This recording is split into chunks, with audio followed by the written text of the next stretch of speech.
Bonjour à toutes et à tous, c'est un plaisir d'être là. Figurez-vous que ce soir, vous n'êtes pas le seul public puisqu'il y a tout un réseau des écoles protestantes de Madagascar qui se réunit début décembre et qui va bénéficier de cette retransmission. Donc la francophonie est là ce soir et je veux saluer bien sûr chacun d'entre vous, mais aussi nos amis de Madagascar. Alors, le sujet ce soir, c'est la réforme et l'éducation, 500 ans. Et je crois que c'est un des sujets qui m'a le plus touché en tant qu'enseignant, chrétien, engagé. Et j'ai découvert un monde que je ne connaissais pas, celui de l'impact de la réforme protestante. Dans la parole de Dieu, il y a de nombreux textes qui nous invitent à regarder l'histoire, alors que ce soit l'histoire protestante ou l'histoire chrétienne en général.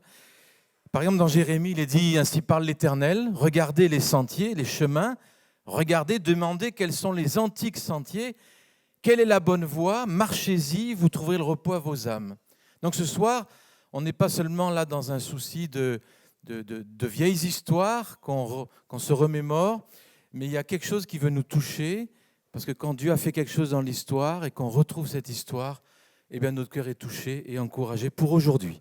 Et la nuée de témoins, Hébreux 12, nous donc aussi, puisque nous sommes environnés d'une si grande nuée de témoins, rejetons tout fardeau, le péché qui nous enveloppe si facilement, courons avec persévérance dans la carrière qui nous est ouverte et en le regard sur Jésus, le chef consommateur de la foi, qui, en vue de la joie qui lui était réservée, a souffert la croix, méprisé l'ignominie, s'est assis à la droite de Dieu. Vous voyez, regardez en arrière, et cette nuée de témoins, cette conscience des témoins du passé nous fait courir. On pourrait se dire, mais sans conscience du passé, peut-être qu'on ne courrait pas. Alors protester, protestant, c'est réclamer, c'est quelque part des changements. Et c'est ce qui s'est passé à la Réforme. Une grande insatisfaction, un refus du statu quo, refuser de se soumettre à toute idéologie asservissante, toute manipulation, tout abêtissement. C'est refuser de suivre le flux et le reflux des courants d'idées philosophiques ou pédagogiques qui les éloigneraient de l'Évangile. Et donc là, on va voir, ce mouvement de protestation, c'était vraiment ce refus du statu quo, mais en même temps, un refus qui s'accompagne de création, d'une affirmation, positivement, d'une réponse positive et pertinente à différents besoins de la société. Et donc, je reprends, pour parler de ce thème de l'éducation, eh bien, les grandes affirmations de la Réforme que vous avez dans votre exposition autour de vous, les Écritures seules, la grâce seule, la foi seule, Christ seul, et à Dieu seul la gloire. Et on va voir ces affirmations, comment elles ont impliqué la façon de voir l'éducation et comment elles ont réformé la pédagogie et toute la vision d'éducation. Alors les Écritures seules, ça c'est le premier fondement, et vous allez voir combien cette affirmation a bouleversé le monde de l'éducation dès le XVIe siècle, et on va voir comment. Alors, les Écritures dans la salle de classe, eh bien, c'est pas la Réforme qui l'a inventée. Il faut savoir que la longue tradition chrétienne, la Bible était dans la salle de classe. Et déjà, la tradition juive, on ne va pas en parler ce soir, l'Antiquité, les pères de l'Église, l'influence, la vision de l'enfant, la vision du monde, tout ça, ça avait sa place dans la salle de classe. Et quand en Europe, il y a eu les grandes invasions et qu'il a fallu tout rebâtir, nous sommes au VIe siècle, eh bien, en particulier, la stratégie, ça a été toujours la même chose, annonce de l'Évangile, implantation d'église, implantation d'école. Donc, la Bible au cœur, la Bible que les enfants apprenaient par cœur, nous sommes au Moyen-Âge, nous sommes à l'époque, par exemple, des moines irlandais, nous sommes à l'époque aussi de Charlemagne, qui a multiplié les écoles, et le but, c'était de lever une génération qui soit le sel et la lumière, et fondée dans les Écritures. La Bible au centre. Donc, ce n'est pas nouveau. Au Moyen-Âge, il y a eu les universités, premières universités, encore des chrétiens, avec cette Bible au cœur. Ça, c'est à Paris que ça a commencé comme ça, à Bologne aussi. Donc, le protestantisme n'a pas l'apanage de la Bible dans la salle de classe. Il se greffe sur un héritage, mais quand même, cette vision des protestants que chacun doit avoir accès à Dieu, sans intermédiaire, du plus petit au plus grand. Il n'y a pas besoin, nous ne sommes pas deux classes, une classe de laïcs et une classe de gens qui seraient plus en rapport avec Dieu. C'est la notion du sacerdoce universel. Et ça va complètement transformer la vision de l'éducation. Pourquoi ? Parce que si chaque homme et chaque femme, chaque enfant peut avoir un accès à Dieu et à la connaissance de Dieu, c'est par les Écritures. Et donc, il faut que chaque enfant puisse accéder au texte biblique. Et donc, il faut faire des écoles. Donc, l'implantation d'écoles des protestants dès le XVIe siècle, la vision, c'était que chacun accède au texte d'Écriture pour qu'il puisse connaître Dieu personnellement et qu'il puisse le servir. Donc ça, c'est ce principe-là théologique. Vous voyez comme quoi les grands principes, ce n'est pas seulement dans les airs comme ça, dans les nuages, qui nous font planer. Mais les grands principes théologiques, ils s'incarnent et ils révolutionnent, ils réforment la façon d'agir. Donc, cette parole de Dieu qu'on connaît, qui est dans le monde évangélique ou protestant, qui nous est chère, mais aussi ailleurs, Jean chapitre 1, au commencement était la parole était avec Dieu, la parole était Dieu. Elle était au commencement avec Dieu, toutes choses ont été faites par elle. Rien de ce qui a été fait n'a été fait sans elle. En elle était la vie était la lumière des hommes, et la parole a été faite chair, elle a habité parmi nous, pleine de grâce et de vérité. Et de Timothée, toute écriture est inspirée par Dieu, utile pour enseigner, convaincre, corriger, instruire dans la justice, afin que l'homme de Dieu soit accompli, propre à toute bonne œuvre. Donc on va voir que cette parole de Dieu, qui est si pertinente, qui a tout fait, qui est à l'origine de tout, eh bien elle va avoir toute sa place dans la salle de classe, parce que pour comprendre le monde de Dieu, fait par cette parole, c'est difficile de le comprendre sans la parole. Les historiens sont tous d'accord pour dire, Michelet par exemple, l'école, c'est le premier mot de la réforme, c'est le plus grand. Ça, nous sommes un historien du 19e et M. Grosperrin, un historien actuel de l'Université de l'Ouest de France, qui a écrit un récent ouvrage qui parle de ces écoles, les petites écoles. Ces écoles ont certainement constitué une arme puissante dans l'éducation de la foi, de la morale, et assuré pour longtemps, bien au-delà de l'Ancien Régime, une imprégnation chrétienne de la société française que le catéchisme paroissial, les sermons, les missions ont certes conforté, mais dont l'école a été l'instrument le plus efficace. Donc, cette stratégie, si vous voulez, cette vision d'implantation d'écoles, d'éducation, a vraiment bouleversé l'Europe, est un instrument très important. Et nous avons, bien sûr, le réformateur dont nous fêtons les 500 ans des thèses, c'est Martin Luther. Alors, d'ailleurs, il a été réédité, vous le trouvez aujourd'hui très facilement, mais moi je me rappelle, au tout début de notre école, l'établissement Daniel, nous étions un peu comme des marginaux. Et le monde évangélique et protestant nous dit « Mais qu'est-ce que vous faites ? Il n'y a pas besoin d'école. On en a assez des écoles. Il faut faire des églises, d'accord, mais des écoles. » Et donc j'étais un peu seul, on se sentait un peu seul. Mais dans cette recherche de l'histoire, on a trouvé non seulement un appui, mais une grande inspiration. Et quand j'ai relu les écrits de Luther, ces 3 écrits en particulier qui sont ici, à la noblesse chrétienne de la nation allemande, aux magistrats de toutes les villes allemandes pour les inviter à ouvrir, entretenir des écoles chrétiennes, prédication sur le devoir d'envoyer les enfants à l'école. C'est vraiment comme des coups de massue qui vont bouleverser l'Allemagne. Une vision pour les enfants. Luther, le grand réformateur qui a bouleversé l'Europe, tous les jours, il passait du temps avec les tout petits enfants. Le saviez-vous ? Ça montre que ce n'est pas seulement le grand théologien, c'est le papa, le père de famille, qui aimait faire de la musique avec ses enfants, qui aimait louer Dieu en famille, qui était un bon père et qui s'occupait d'enseigner les petits-enfants. Ça, c'est Luther. Donc, tout de suite, on va voir dans cet héritage quelque chose d'assez phénoménal. Son cœur, dès qu'il a été touché par la grâce de Dieu, il a été pour les enfants. Et il demande à un ami, Mélenchon, qu'on va appeler l'instituteur de l'Allemagne, il va lui demander de faire l'état des lieux, nous sommes au début du XVIe siècle, de toutes les villes allemandes et de la jeunesse allemande. Et alors cet homme va partir en Allemagne, on a encore les courriers entre Mélenchon et Luther, et il fait un état des lieux qui est vraiment pessimiste, assez catastrophique. Plus de vision pour les enfants, corruption des mœurs généralisée, échec scolaire généralisé, plus de vision de formation. Et décidément, l'Église avait lâché le terrain plus de vision pour cela. Et alors, rapport après rapport, Luther, tout d'un coup, il cite ces écritures de Lamentation de Jérémie. Et ces écritures-là, qu'on va lire, ça a été le détonateur du mouvement d'école protestante dans toute l'Europe. Donc ça a été ce cœur-là. Écoutez, c'est Jérémie qui est devant Jérusalem en ruine, et il dit ceci: « Mes yeux se consument dans les larmes, mes entrailles bouillonnent, ma bile se répand sur la terre à cause du désastre de la fille de mon peuple. Des enfants, des nourrissons en défaillance dans les rues de la ville. Ils disaient à leur mère: où y a-t-il du blé et du vin ? Et ils tombaient comme des blessés dans les rues de la ville. Et ils rendaient l'âme sur le sein de leur mère. » Et Luther a dit ça, c'est la génération aujourd'hui en Allemagne. Elle crie: où est le pain et où est le vin ? Et à partir de là, il a dit: il faut qu'on change les choses.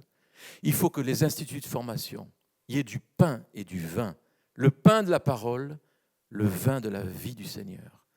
Et c'est comme ça que des milliers et des milliers d'écoles vont être implantées sur la base d'une intercession, d'un cri qu'il a entendu d'une génération: où y a-t-il du pain et du vin ?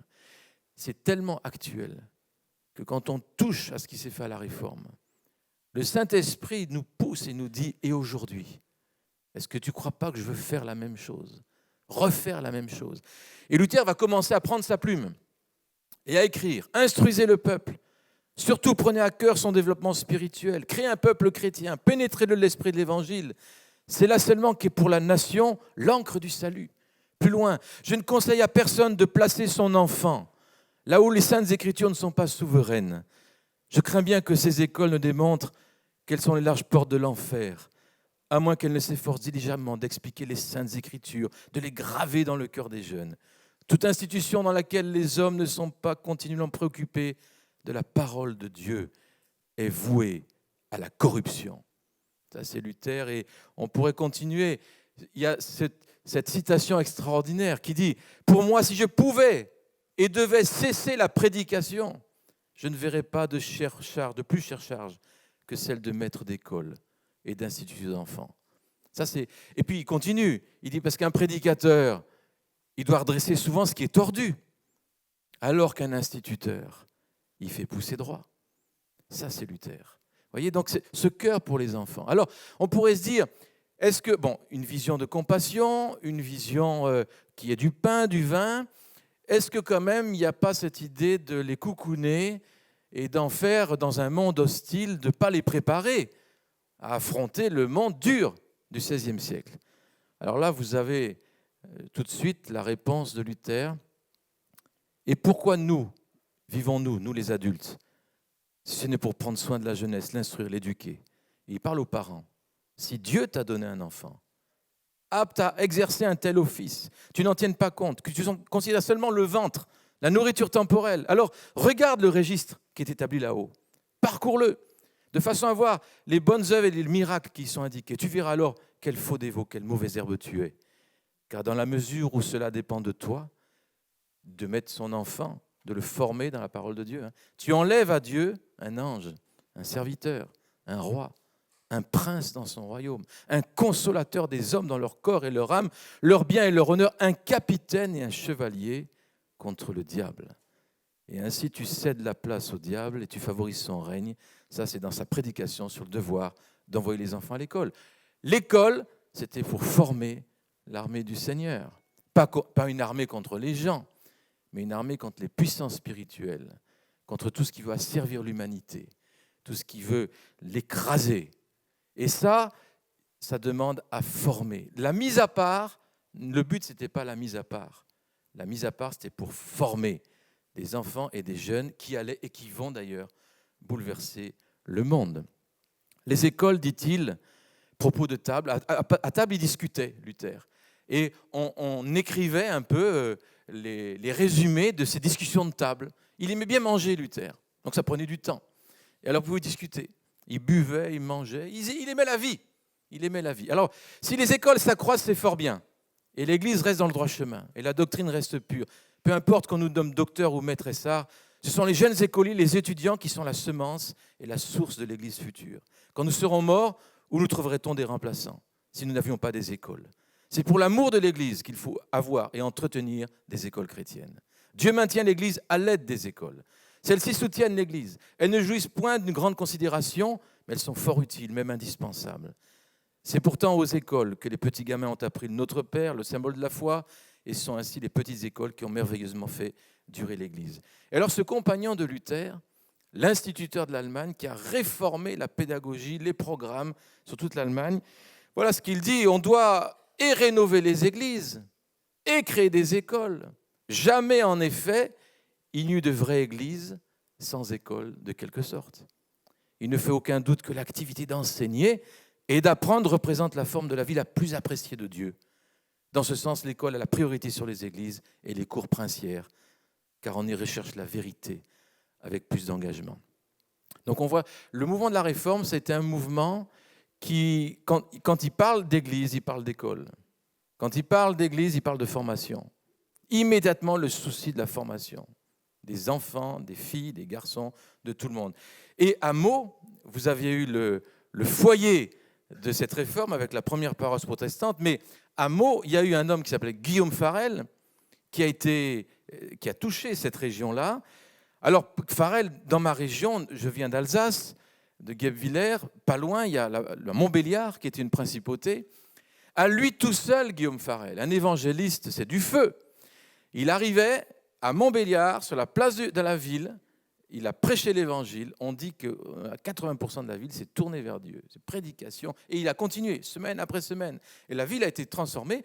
Mais il aurait pu se satisfaire de tous ces fruits. Mais il a dit non, moi je ne quitte pas ce lieu tant qu'il n'y a pas des écoles pour tous les enfants, où la parole de Dieu est au centre. Donc cette vision, vous voyez, l'évangélisation passe en la formation. Vous voyez, on ne coupe pas les... Parfois, le côté école, tout ça peut être vu comme « oh là là, mais le plus important, c'est prêcher l'évangile, c'est amener le salut ».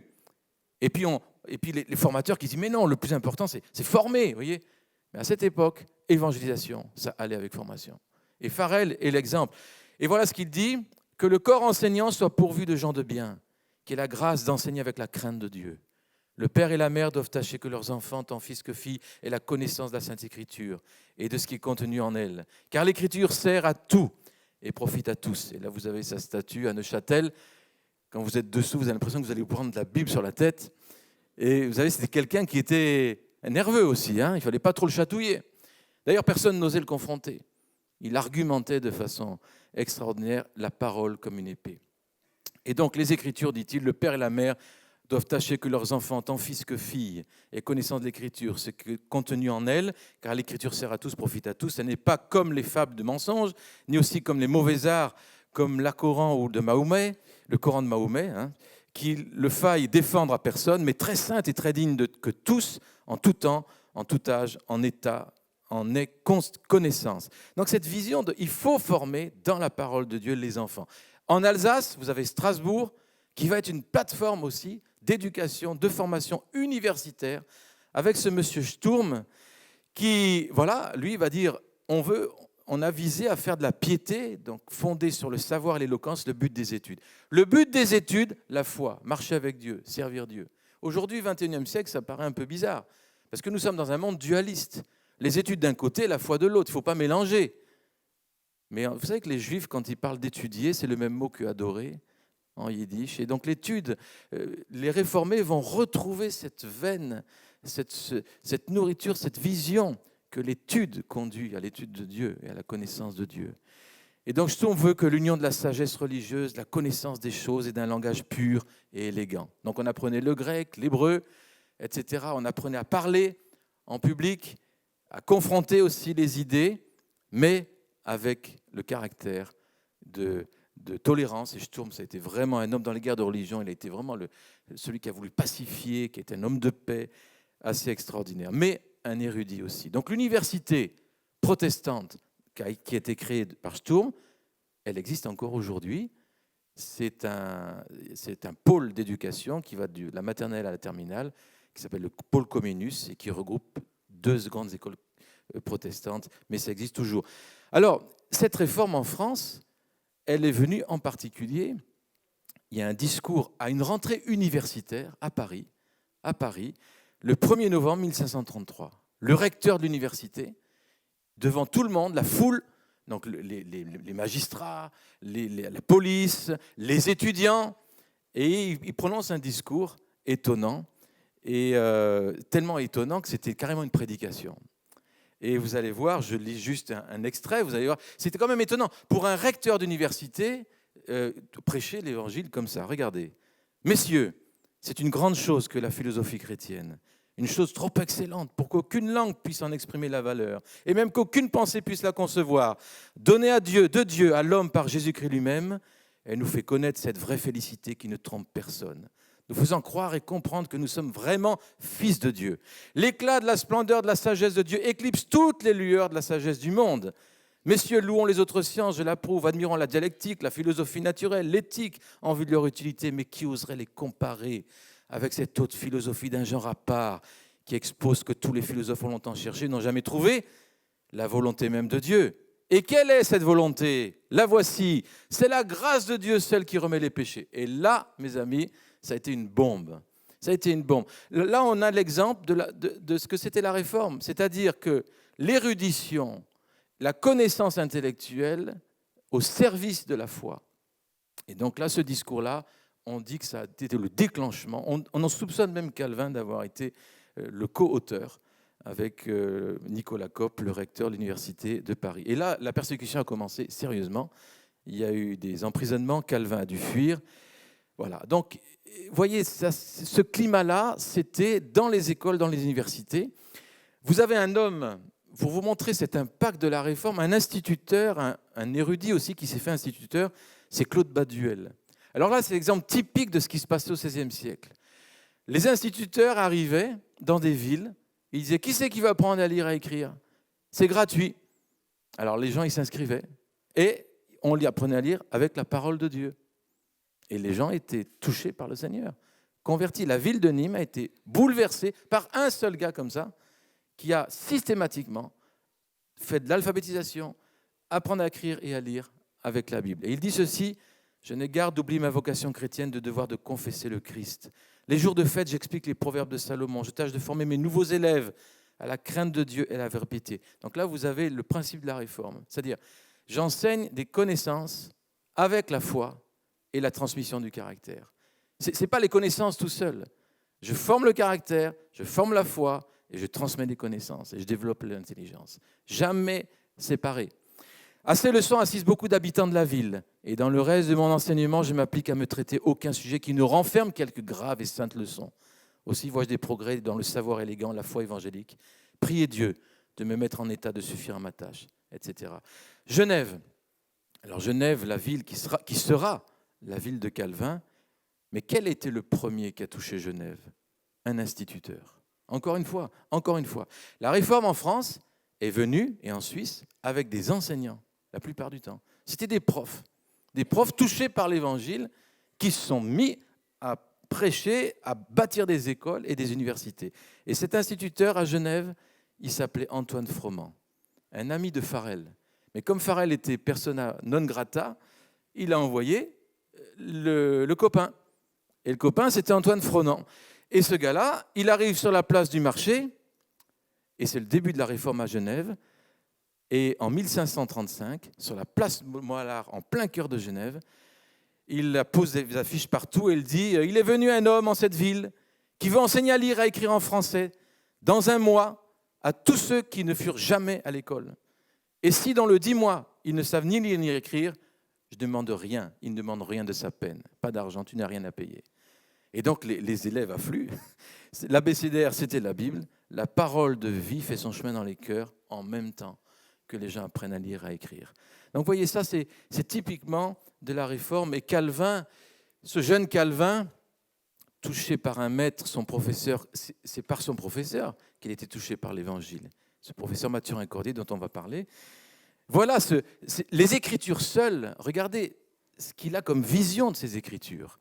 L'Écriture sainte est la clé qui nous ouvre le royaume de Dieu pour nous y introduire, afin que nous sachions quel Dieu nous devons adorer, à quoi il nous appelle, C'est la vie certaine pour nous guider, afin que nous ne soyons pas des vagabonds et errants ça et là tout le temps de notre vie. C'est la vraie règle, c'est la lumière, c'est l'école de toute sagesse, c'est le miroir, c'est le sceptre de Dieu.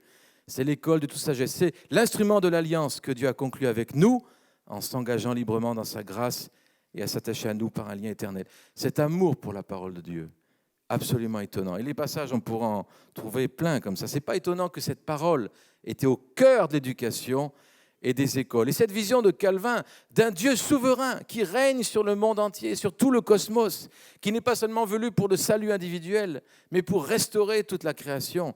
Cette vision de Calvin, eh bien sûr, a touché tous les aspects de la société. Parce que cette parole, disait-il, était pertinente pour réformer toute notre vie. Et donc, il y a une bonne citation, il parle de la Bible comme des lunettes.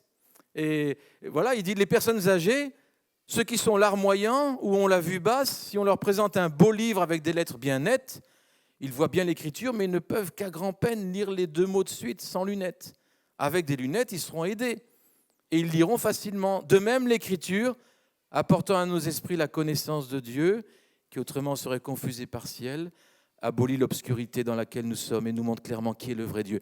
Et il continuera dans d'autres passages en disant que grâce aux Écritures, non seulement je peux connaître le vrai Dieu, mais je peux comprendre le monde dans lequel je suis avec les yeux de Dieu. Donc l'Écriture, vue comme une paire de lunettes. L'éducation consiste à mettre une paire de lunettes, la paire de lunettes des Écritures, pour voir qui est Dieu, pour voir qui nous sommes en lui, et pour comprendre le monde de Dieu, les lunettes de Dieu. C'est pour ça que Calvin va dire très, très rapidement, après avoir étudié l'histoire, l'Église n'a jamais fleuri sans école.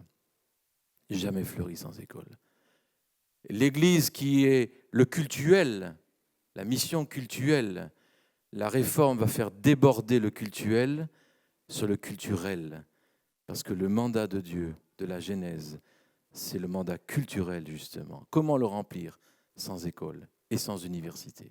Et ça, c'était la compréhension des réformateurs. Et quand il y a eu la persécution en France, et le seul fait d'avoir une Bible, vous risquez la mort, eh bien, les enfants français étaient encouragés à venir à Genève. Et ils leur disaient aux parents, aux pasteurs persécutés, aux gens qui étaient dans la clandestinité, « Envoyez-moi du bois ». Ils parlaient des enfants. Et moi, je vous renverrai des flèches. Vous voyez, moi, depuis 30 ans que je suis dans ce ministère des écoles chrétiennes, trop souvent, j'ai entendu « mais tu les mets à part, c'est pas bien, ils vont pas être préparés ». C'est une méconnaissance et des Écritures et de l'histoire. La vision des écoles protestantes au XVIe siècle, c'était de former des flèches de délivrance, des flèches pour le Seigneur, des flèches d'espérance dans un monde qui était bien meurtri. Et donc à Genève, en 1536, la ville s'est déclarée réformée par une décision souveraine des concitoyens rassemblés et le droit à l'instruction pour tous, pour la première fois dans l'histoire. Pour tous, gratuité pour les indigents. Ça, c'est Genève. Ce n'est pas Jules Ferry, c'est Genève. Et donc, les protestants ont montré, dans ce souci d'une éducation pour tout le monde, il y a eu dans la période d'histoire certaines expériences, mais là, on est en train de rentrer dans du systématique pour tous les garçons et toutes les filles. Et ce modèle va se répandre partout. Et donc, vous aurez la création de l'Académie protestante de Genève, quelques années plus tard.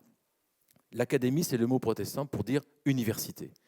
Et donc, ça sera la pépinière du protestantisme français. Les pasteurs sont formés là, mais pas seulement les pasteurs. On leur disait, on ne peut profiter de telles leçons, l'étude des Écritures, que premièrement on soit instruit aux langues et aux sciences humaines. Donc, l'idée, j'apprends toute la culture actuelle pour mieux connaître la Bible. Vous voyez ? Donc, l'ensemble des sciences était vu comme un moyen pour mieux connaître Dieu. Donc, les langues bibliques, bien sûr, mais pas seulement. Donc les sciences humaines. Et aussi, il y a besoin de susciter de la semence pour les temps à venir, afin de ne pas laisser l'Église déserte à nos enfants. Il faudra dresser collège pour instruire les enfants, afin de les préparer tant au ministère qu'à un gouvernement civil. Donc, le but des écoles, ce n'est pas seulement former des pasteurs. Les écoles protestantes de l'époque, c'était former des gens pour le gouvernement, pour la société. Voyez. Et là, vous avez une image du collège Calvin à Genève qui a été complètement refait et fini il y a 2 ans, 1 ou 2 ans.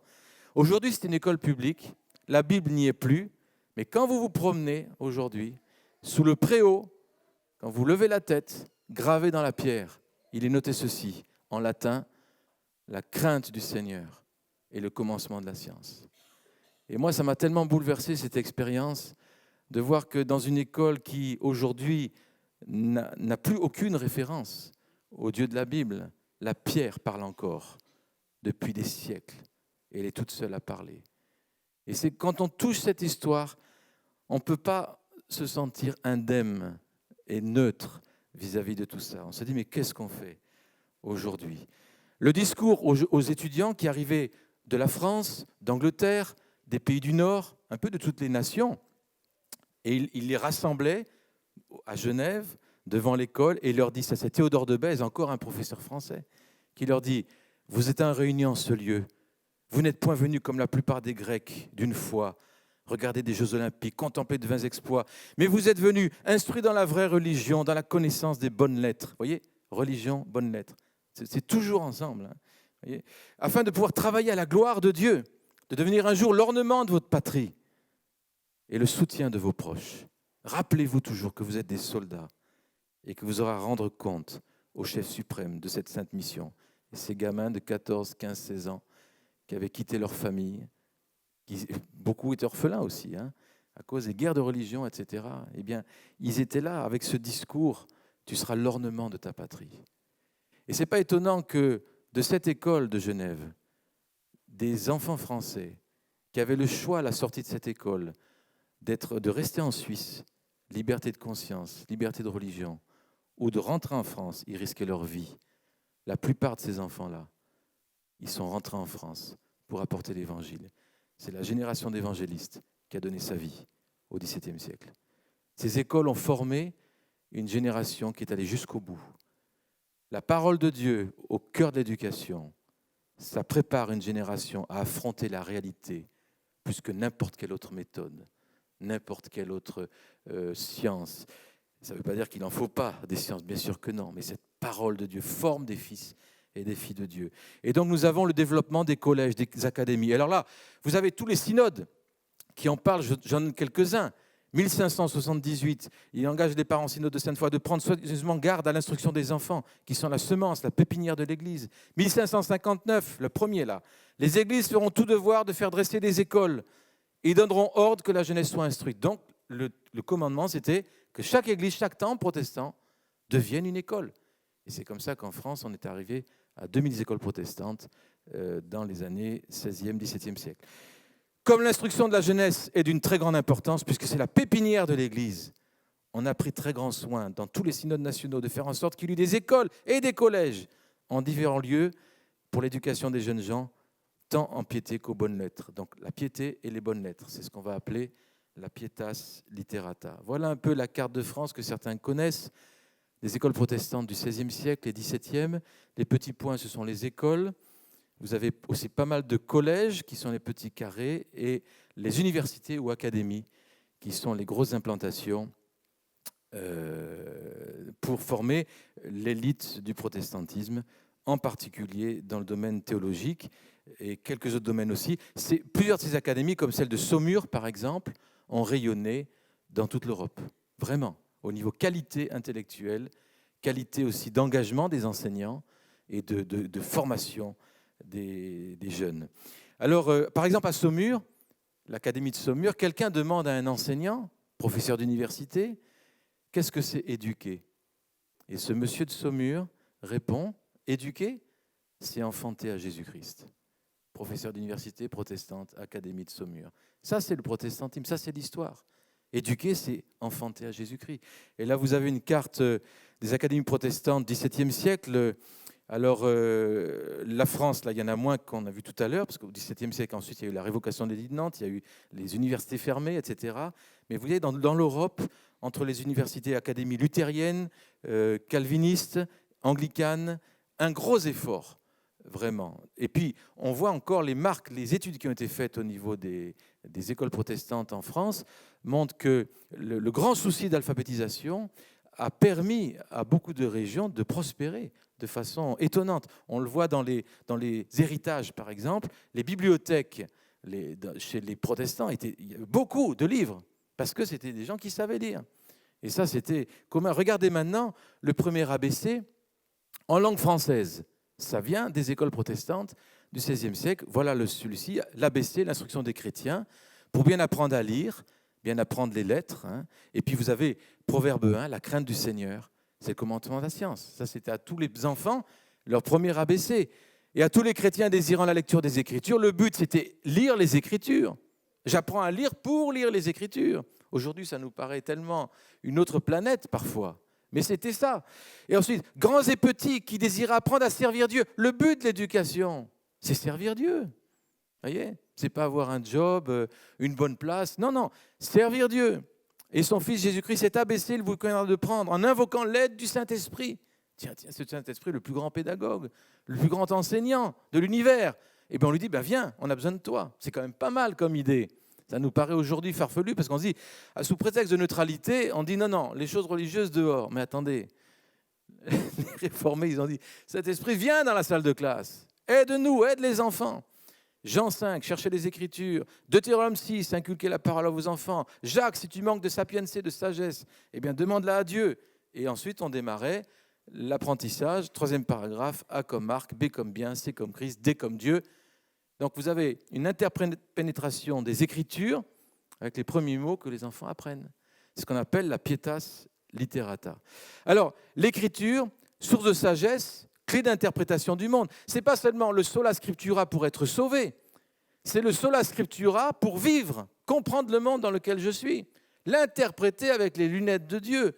C'est la sagesse que Dieu donne, qui ne vient pas d'en bas, mais d'en haut. Exode 20, tu n'auras pas d'autre Dieu. En éducation, s'il n'y a pas le Dieu de la Bible, on en a souvent d'autres. Tu ne te feras pas de représentation de ce qui est dans le ciel et sur la terre. Et les réformés ont compris dans ces écoles que la représentation qu'il fallait donner aux enfants, c'était les lunettes des Écritures, pour comprendre qu'ils ne sont pas le fruit du hasard, mais qu'ils sont des fils de Dieu. Pour comprendre que ce monde, il parle de Dieu, que cette création est une marque du Père. Et ce n'est pas en vain, que l'histoire, c'est l'histoire de Dieu. Et tout ça, toutes ces lunettes-là, ces façons de voir là, eh bien, ça a vraiment formé une génération dans son identité aussi. Matthieu 5, Jésus qui dit, vous avez entendu dire, mais moi je vous dis, Jésus, la parole incarnée, il a des choses à dire sur sa création à lui. Et c'est les écoles protestantes et pas seulement, mais en particulier au XVIe siècle, ont vraiment compris cela. La Bible, donc ce n'est pas comme un glaçage sur un gâteau, qui sans cela ne serait qu'humaniste. Elle doit être le levain dans le pain éducatif, donnant forme au programme entier, de la base jusqu'au sommet, alors qu'elle imprègne tout le programme scolaire. Donc ça, c'est vraiment la vision de ces écoles protestantes. Et alors, il y a un pasteur protestant du 19e siècle qui parle, alors que l'école laïque était en train, avec Jules Ferry, d'être en place, et il y a toute une branche du protestantisme qui s'était remis à faire des écoles, jusqu'à 1400 écoles après la Révolution française. Et tout d'un coup, il voit qu'on veut enlever la Bible de nouveau des écoles. Alors lui, il réagit, il dit, mais l'école sans la Bible, c'est pour nous l'école décapitée, ou pour mieux dire, matérialisée, dépourvue de son moyen le plus efficace d'influence et d'éducation. Il faut que les églises évangéliques aient leurs propres écoles, et qu'elles ne reculent pour cela devant aucun sacrifice. Donc il y avait toute une branche du protestantisme qui a dit, mais il faut qu'on garde nos écoles. Merci pour l'école publique, pour tous les enfants, c'est une avancée. Mais gardons nos écoles, parce que nous aussi, on a quelque chose à dire. Dans un monde en perte de sens et de valeur, on a quelque chose à dire et à faire bénéficier la collectivité.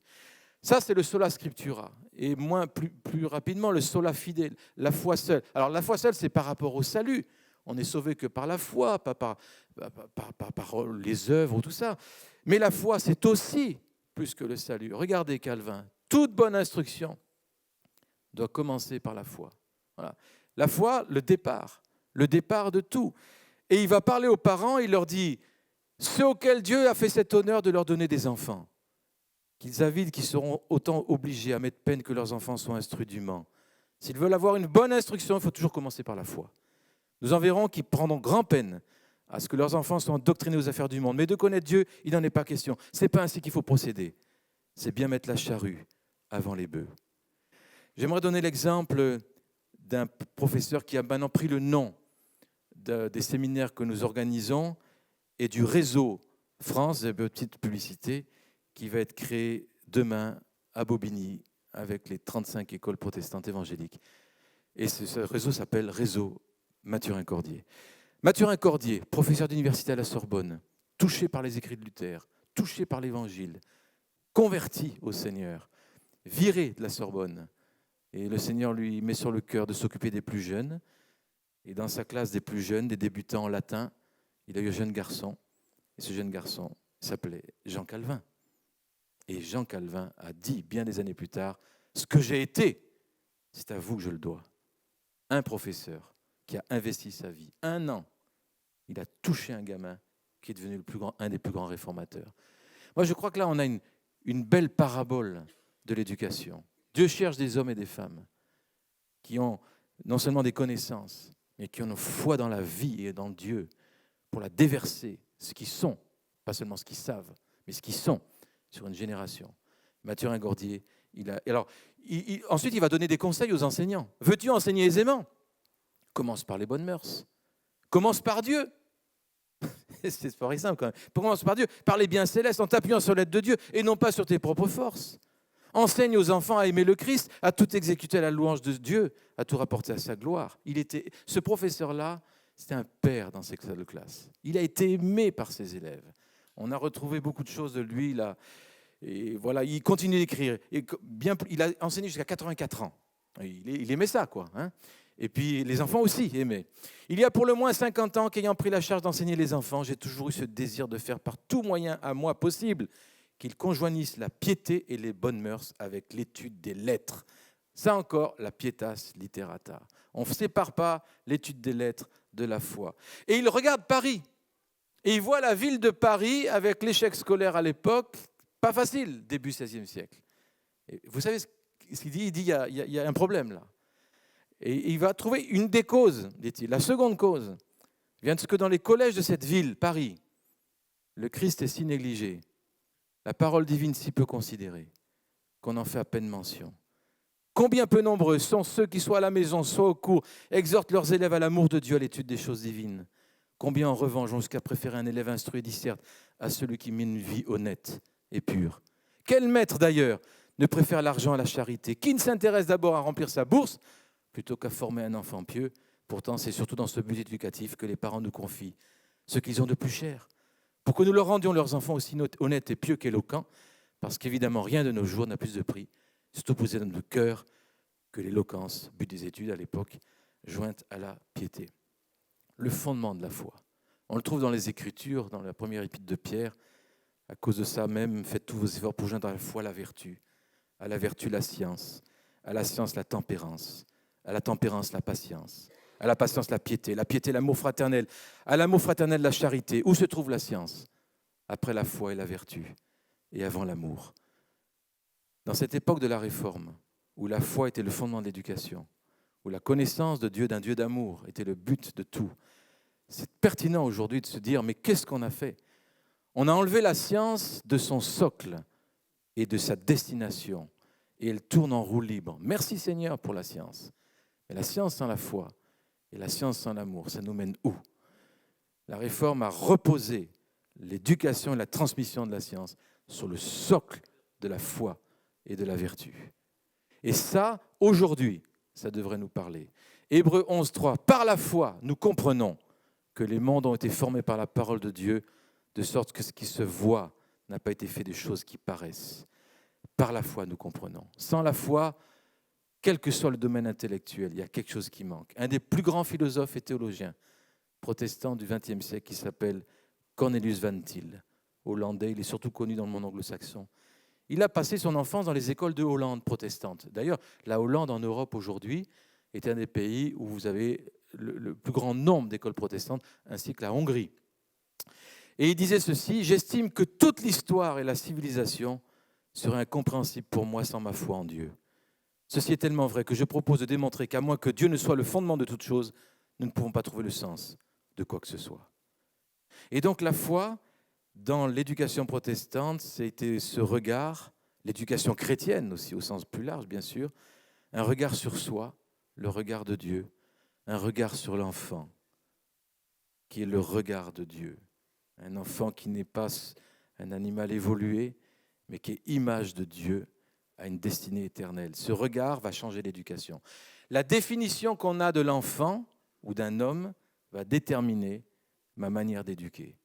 Si j'ai une vision toute petite de qu'est-ce qu'un homme, mon éducation sera toute petite, sans perspective, sans fondement. Si j'ai une grande vision de qu'est-ce qu'un homme, image de Dieu, voulu par Dieu, destinée éternelle, alors là, l'éducation va être proportionnelle à la grandeur de la vision. Je ne connais aucun texte religieux dans le monde entier qui donne une telle importance aux enfants que la Bible est la parole de Dieu. C'est pour ça que les chrétiens, depuis tout le temps, se sont occupés d'éducation.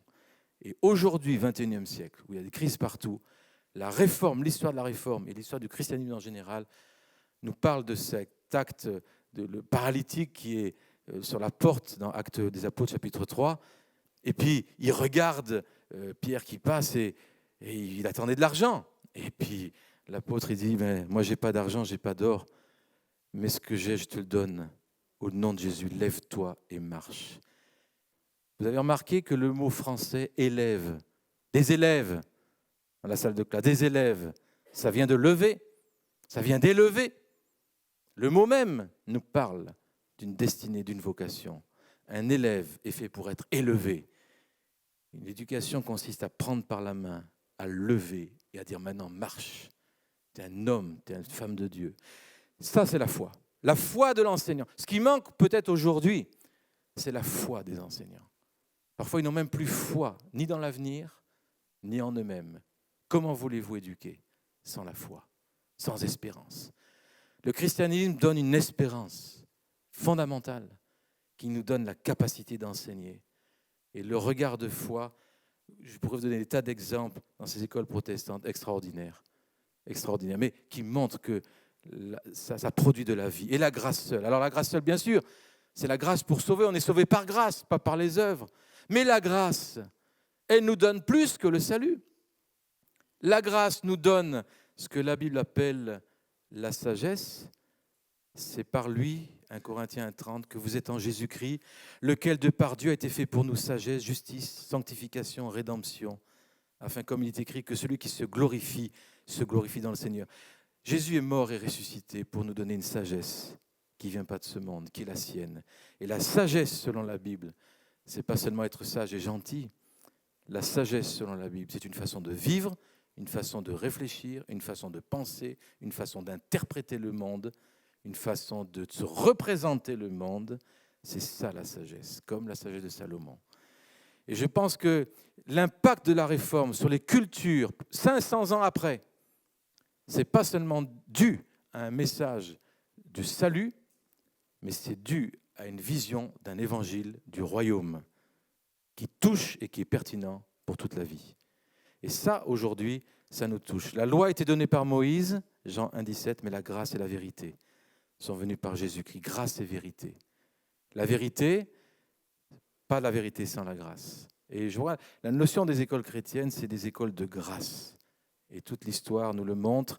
Le Christ seul, qu'est-ce que ça veut bien vouloir dire dans une école, dans cette tradition protestante? Eh bien, ça veut dire qu'il y a un seul fondement, Jésus qui ouvre l'esprit des disciples pour qu'ils comprennent les Écritures, mais de la même façon, il ouvre nos yeux pour qu'on comprenne le monde. Et le fondement de Jésus-Christ, c'est le seul fondement sur lequel on peut poser durablement. La Réforme a posé comme fondement le Christ au cœur de l'éducation et de la vision d'éducation. Et ça, c'est pour ça que ça a duré tellement longtemps et que ça a influencé tellement de pays et de régions. Qu'est-ce que ça veut dire dans l'école? Eh bien, je le rappelle, en théologie, Christ est la plénitude de la divinité. Colossiens 2,9. En philosophie, il est le Verbe, la parole de Dieu. Il est la sagesse de Dieu, philosophia. Il est la sagesse. En éthique, il est la lumière, le repère, la valeur absolue. Vous voyez. En biologie, il est la vie. Bio, Zoé. En psychologie, le sauveur. En sociologie, il est le fils. Dieu parle toujours par famille, par filiation. En droit, il est le législateur. En sciences politiques, il est le roi des rois, seigneur des seigneurs. Il monte, il fait descendre les gouvernements. il place les autorités, il est le maître de l'histoire. Même si nous, on ne comprend parfois pas tout. En sciences économiques, il est le propriétaire de tout. Nous sommes des gestionnaires. Là, vous avez dans toutes les académies, les sciences, vous avez le Christ qui transparaît. En histoire, il est l'alpha, l'oméga. En éducation, alors en éducation, qu'est-ce qu'il est? Le seul maître. Est-ce qu'on a la même Bible? La Bible dit, il n'y a qu'un seul maître. Saint Augustin disait, voilà, un seul maître. Alors c'est qui l'enseignant? Eh bien, ce n'est pas un maître. Alors c'est qui? C'est un élève. C'est un grand élève, mais c'est un élève qui apprend avec un seul maître. En une salle de classe, c'est quoi? C'est des petits élèves, un grand élève, c'est le prof, et un seul maître, c'est le Christ. Et ça, c'était la vision de toute l'histoire d'éducation chrétienne, dont l'histoire de la Réforme. À Dieu seul la gloire. La gloire, c'est... On pourrait dire, mais ça peut vouloir dire quoi dans une école? J'aimerais vous montrer, dans les écoles protestantes de France, les enfants apprenaient, entre autres, avec l'abécédaire, mais aussi un catéchisme. Et le catéchisme de Genève, les enfants l'apprenaient par cœur, ils apprenaient les réponses, les questions, et je vous donne le début de ce catéchisme ici. Tous les enfants de ces 2000 écoles qu'on a vues, ils apprenaient ça. Premier dimanche, article de foi, le ministre en parle. Quelle est la principale fin de la vie humaine? L'enfant répond, c'est de connaître Dieu. Il apprend ça. Voilà. Pourquoi tu dis ça? Parce qu'il nous a créés et mis au monde pour être glorifié en nous. Et c'est bien raison que nous rapportions notre vie à sa gloire, puisqu'il en est le commencement. Ça s'appelle une vision du monde. L'enfant, le but de la vie, connaître Dieu. Pourquoi? Parce que ma vie, c'est fait pour être glorifiée, parce qu'il m'a créé. C'est quand même étonnant qu'au XXIe siècle, vous pouvez parler de tout, sauf d'un Dieu créateur. Et pourtant, c'est fondamental. Fondamental dans la constitution d'une identité. Et donc, les catéchismes, en fait, ce n'est pas seulement des articles de foi qu'on apprenait, mais les enfants apprenaient qui ils étaient et qui était Dieu et comment comprendre la vie. C'est une vision du monde qui était transmise. Aujourd'hui, je ne connais aucun programme scolaire qui ne véhicule pas aussi une vision du monde. Tout programme scolaire et universitaire est une interprétation de la vie. Et Dieu nous dit, chrétiens, il est temps de se bouger, parce que j'aimerais qu'on donne des lunettes, mes lunettes, à cette génération. Faites des nations des disciples. Comment voulez-vous faire des disciples si on ne commence pas par les écoles? Les réformés ont donné cet argument très fort. Romains chapitre 1, les perfections invisibles de Dieu, sa puissance éternelle, sa divinité se voit comme à l'œil depuis la création du monde, quand on les considère dans ses ouvrages. Ils sont donc inexcusables, puisque, ayant connu Dieu, ils ne l'ont pas glorifié comme Dieu, ne lui ont pas rendu grâce. Ils se sont égarés dans leurs pensées, leur cœur sans intelligence, plongés dans les ténèbres. Vous voyez, ils n'ont pas rendu grâce. Donc c'est ça, cette idée, ils n'ont pas glorifié Dieu. On voit la création, on l'étudie pendant 20 ans, 30 ans, mais on n'arrive pas à glorifier Dieu. Eh bien ça, la réforme, toutes les matières scolaires, il y a un message de Dieu dedans. Que tu apprennes les lettres, les connaissances, la philosophie, il y a quelque chose de Dieu. Et on va te le montrer. Et ce lien entre le visible et l'invisible, ça forme et ça éclaire l'intelligence. Et la Bible dit, si tu ne fais pas le lien, si tu crois que l'invisible n'existe pas et que tu n'as étudié que le visible, eh bien ton cœur, tes pensées vont être complètement égarées. Martin Luther King va dire, l'égarement de l'Occident, la pensée occidentale est venue là. C'est la description de Romains 1. Donc, les réformateurs, dans les écoles, le lien entre création et créateur, il est solide, inébranlable et il est propice au développement de l'intelligence. J'ai retrouvé une prière d'école, de ces écoles réformées, des Huguenots, 16e siècle, début 17e, parmi d'autres. Et celle-ci, elle s'appelle prière d'école. Écoutez ça, vous allez sentir ce qui est derrière. Seigneur, tu es la fontaine de toute sagesse et science. Puisqu'il te plaît me donner le moyen d'être instruit en l'âge de mon enfance, pour me savoir saintement, honnêtement gouverner tout le cours de ma vie, veuille aussi illuminer mon entendement, lequel est de soi-même aveugle, à ce qu'il puisse comprendre la doctrine qui me sera donnée. Veuille confirmer ma mémoire pour la bien retenir. Veuille disposer mon cœur à la recevoir volontiers, et avec tel désir qu'il appartient, afin que par mon ingratitude, l'occasion que tu me présentes ne périsse. Pour ce faire, veuille épandre sur moi ton Esprit Saint, l'Esprit, dis-je, de toute intelligence, de toute vérité, jugement, prudence, doctrine, lequel me rende capable de bien profiter, afin que la peine qu'on prendra à m'enseigner ne soit pas perdue. Et à quelque étude que je m'applique, Fais que je la réduise à la vraie fin, c'est de te connaître en notre Seigneur Jésus-Christ, pour avoir une fiance de salut, pleine fiance de salut, et vivre dans ta grâce, et te servir droitement, purement, selon ton plaisir, tellement que tout ce que j'apprendrai soit comme instrument pour m'aider à cela. Et puisque tu promets de donner sagesse aux petits et aux humbles, et confondre les orgueilleux et la vanité de leur sens, pareillement de te manifester à ceux qui ont le cœur droit, au contraire aveugler les malins et les pervers. Veuille-moi ranger à vraie humilité, par laquelle je me rende docile, obéissant, premièrement à toi, secondement à mes supérieurs, que tu as commis pour me régir et enseigner. Et davantage, et je termine, veuille disposer mon cœur à te chercher sans feintise, renonçant à toute affection charnelle mauvaise, et quand elle sort, je me prépare maintenant à te suivre une fois en état de vocation.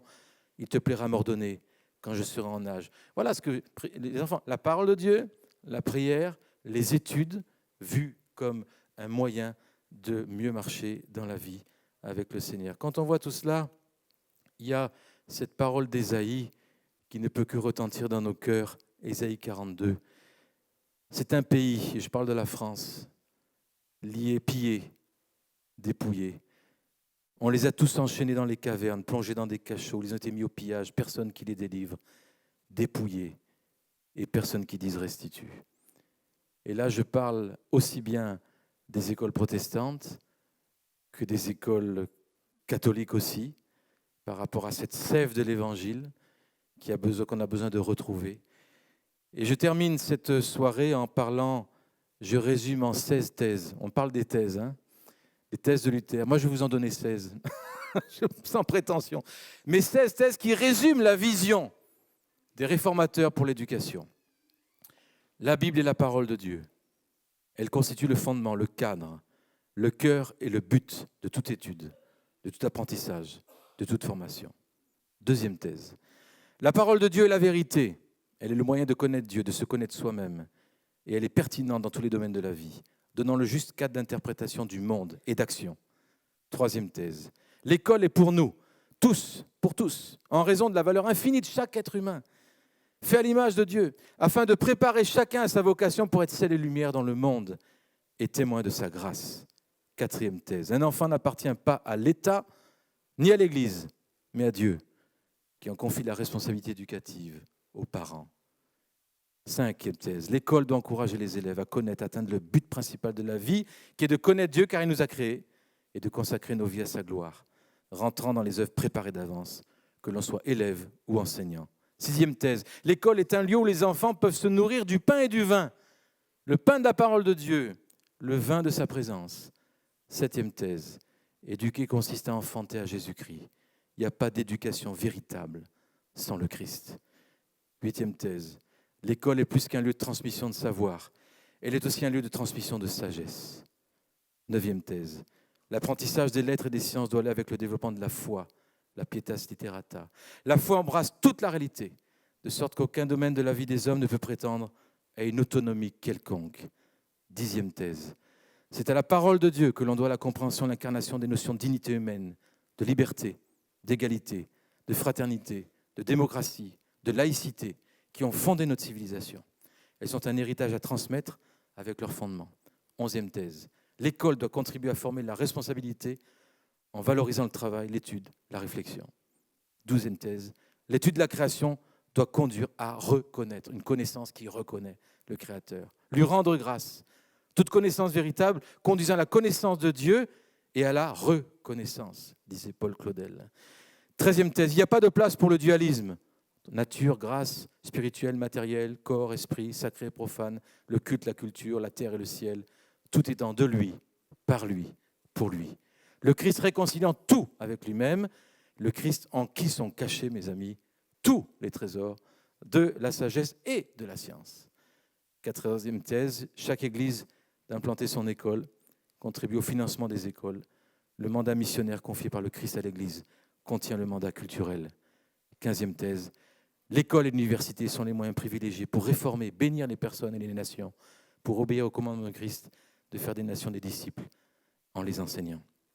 Dernière thèse, nous avons à nous réformer sans cesse, dans tous les domaines, en particulier dans le domaine de l'éducation.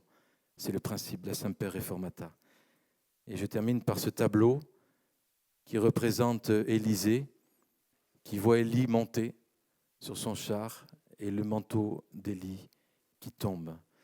Un jour, Dieu a donné à l'Église, au peuple de Dieu, le manteau d'éducation. Et ce manteau, on l'a laissé bien souvent tomber. Et l'histoire de la Réforme, et de ces milliers d'écoles, et ces centaines d'enseignants qui ont préféré la mort et la prison, écoutez-moi bien, plutôt que d'enseigner sans la Bible, après la révocation des l'édit de Nantes. Des centaines d'instituteurs et d'institutrices auraient pu avoir la vie sauve, mais ils ont préféré mourir parce qu'ils ne voulaient pas enseigner sans la parole de Dieu. Ça, c'est l'héritage de la France. Le manteau est tombé. Et cette histoire de la Réforme nous dit, qui c'est qui va relever ce manteau aujourd'hui et le reprendre pour le bien non seulement de nos enfants, mais de tous les enfants, parce que tous ont besoin du pain et du vin. Voilà ce qu'on retient ce soir, rapidement, de cette belle histoire de la Réforme, qu'elle puisse nous inspirer et nous faire courir sur une carrière qui est bien devant nous pour contribuer, pourquoi pas, à une nouvelle réforme, une réforme de bénédiction, d'espérance et de pensée renouvelée. Et je salue nos amis de Madagascar qui nous verront bientôt. On est de tout cœur avec toute la francophonie. Le protestantisme à Madagascar, il y a énormément d'écoles et d'universités. C'est un des pays francophones où il y en a le plus. Il y a une grande, grande richesse. Pauvreté peut-être économique, mais richesse au niveau de l'éducation. En tout cas, merci pour votre attention et merci aussi de prier par rapport aux écoles chrétiennes, qu'elles soient protestantes ou catholiques dans ce pays, parce qu'il y en a tellement besoin.